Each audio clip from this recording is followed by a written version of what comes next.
யாதொன்றும் குறையில்லை இறைவா என் தேவன் நீ இருக்க.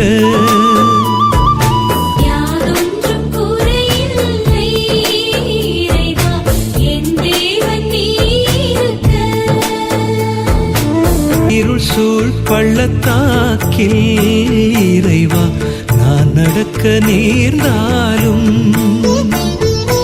எனக்கேதும் குறையில்லை என்னோடு நீர் இருப்பதனால்.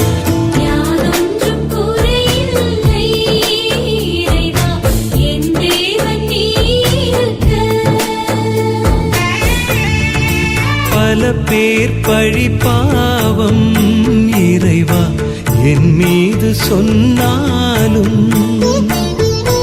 எனக்கேதும் குறையில்லை என்னோடு